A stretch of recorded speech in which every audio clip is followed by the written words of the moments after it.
गोरखपुर के झंगहा थाना क्षेत्र में एक ही तरह के क्राइम को लेकर के पुलिस जो है काफ़ी परेशान थी। ये हम आपको बता दें कि 30 जुलाई सन 2024 से और अब तक 14/11/2024 तक लगातार जो है एक ही तरह की घटना होती थी। इस घटना में होता क्या था कि एक आदमी रात के अंधेरे में आता था और घर में सोई हुई महिलाओं के ऊपर जो है हमला करता था और उसके शरीर के ऊपर जो भी जो है जेवर रहते थे उसको वो लूट करके जो है भाग जाता था। इसके बारे में जो है पुलिस जब विवेचना की तो ये भी पता चला कि ये जब घटना करने के समय जो है काला कपड़ा पहनता था और जो है हमेशा नंगे पाँव जो है आकर के जो है घटना को कारित करता था। ये भी ये जो है दिमाग में रखता था कि कहीं सीसीटीवी अगर कैमरा लगा हुआ है तो उससे वो जो है बच करके जो है वहाँ से निकले। लेकिन जो है पुलिस जब इस मामले में जो है अलग अलग बिंदुओं पर जो है जांच करना शुरू की तो इसमें जो है एक व्यक्ति संदिग्ध जो है हाल में मिला और लेटेस्ट जो घटना वो किया था उसका सीसीटीवी फुटेज भी मिला। दोनों जो है बिंदुओं पे जब वो जांच किया तो पता चला कि यही है।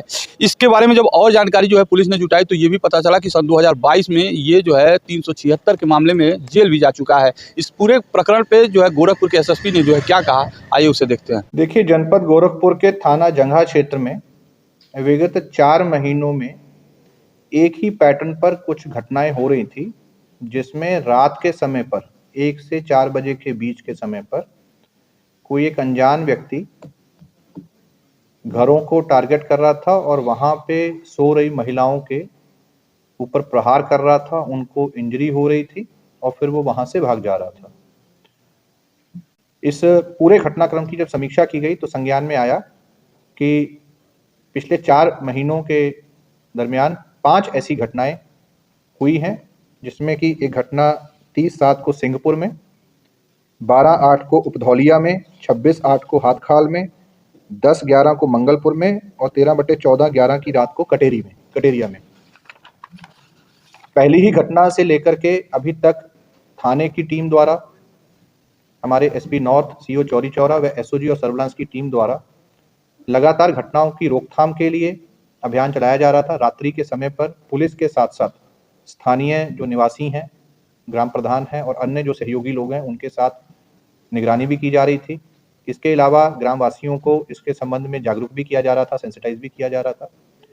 बीच में 1.5-2 महीने का इसमें गैप आया था और रिसेंटली 9/10 की रात में घटना हुई थी और फिर 13/14 की रात में घटना हुई। इस घटना के सभी पहलुओं की जांच की गई, घटनास्थल का निरीक्षण किया गया, आसपास के सीसीटीवी कैमरास को खंगाला गया और कई संदिग्धों से लगातार पूछताछ हुई। इस सारे कार्रवाई के बाद, इस सारे प्रयासों के बाद इस घटनाओं का सफल अनावरण कर लिया गया है। इस घटना के मुख्य अभियुक्त अजय निषाद 20 वर्षीय जो युवक है उसको अरेस्ट किया गया है। वो इसी थाना क्षेत्र के मंगलपुर गांव का रहने वाला है और मंगलपुर गांव है जहां पर इन 5 में से एक घटना भी उसके द्वारा कारित की गई। इसकी पूछताछ में इसके द्वारा इन सभी घटनाओं करने को कबूल लिया गया है।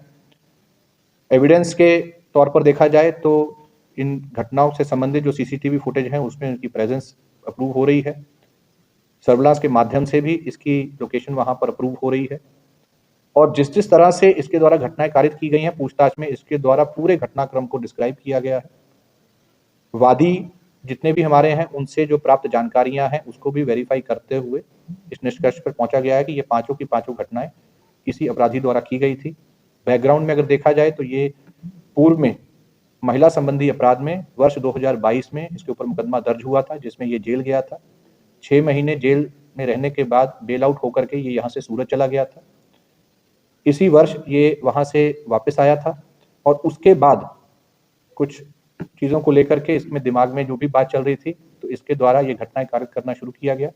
इसके द्वारा जो पुलिस की एक्टिविटीज़ है उसको भी वॉच किया जा रहा था, उसके बच के ये प्रयास करता था कि घटना की जाए, परंतु पूरी टीम द्वारा मेहनत करके इसको अरेस्ट कर लिया गया है।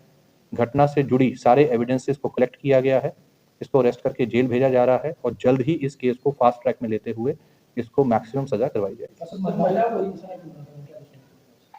देखिए, जो इससे पूछताछ में सामने आया है, इसके द्वारा घटनाओं की शुरुआत सबसे पहले चोरी करने के माध्यम से की गई थी, परंतु उसी घटना में इसके द्वारा जो महिला थी उसके सिर में प्रहार करके उसको इंजर कर दिया गया था। इसको ये तरीका काफ़ी अच्छा लगने लगा था, जिस कारण से पूर्व की जो इसके साथ घटनाक्रम हुए थे उसको जोड़ते हुए इसने इसी को अपना मोडस ऑपरेंडी बना लिया था और जब भी ये घटना करता था तो ये महिलाओं को सिर पे प्रहार करके जरूर इंजर करता था। ये इसका एक तरह से एक मोडस ऑपरेंडी बन गया था। देखिए, बेसिकली जो घटना में जो वादी हैं उनसे जब बात की गई तो कुछ वादियों ने इसकी आने और जाने को देखा था, तो उनके द्वारा डिस्क्राइब किया गया था कि एक यंग लड़का है जिसके द्वारा काले कपड़े पहने जाते हैं और जनरली पैर में चप्पल नहीं होती है। उसी के आधार पर संदिग्धों की तलाश की जा रही थी, उनसे पूछताछ की जा रही थी और इसी के आधार पर इसकी जो है वो अरेस्टिंग हुई है। देखिए, ये 6 महीने जेल में भी रहा है। पूछताछ में ये भी बात आई है कि कुछ अपराधियों के संपर्क में भी आया था। तो घटना करने के जो तरीके हैं, हो सकता है इसके द्वारा जेल में ही सीखे गए हों। इससे जो पूछताछ की गई है उसको जो लोग इसके साथ जेल में बंद थे उनसे भी वेरीफाई किया जाएगा और भी तथ्य जो प्रकाश में आएंगे उसके आधार पर इसमें अग्रिम कार्रवाई की जाएगी। देखिए, ये एक बहुत ही चैलेंजिंग घटना थी जो पिछले 4 महीनों के टाइम पीरियड में घटित हुई थी।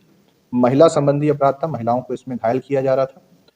इस टीम ने लगातार पिछले 4 महीनों में हमारे एसपी नॉर्थ और सीओ चौरी चौरा के मार्गदर्शन में इनके द्वारा पूरी कार्रवाई की गई है। एसओजी, स्वाट और सर्विलांस की टीम द्वारा भी इसमें अहम भूमिका निभाई गई है।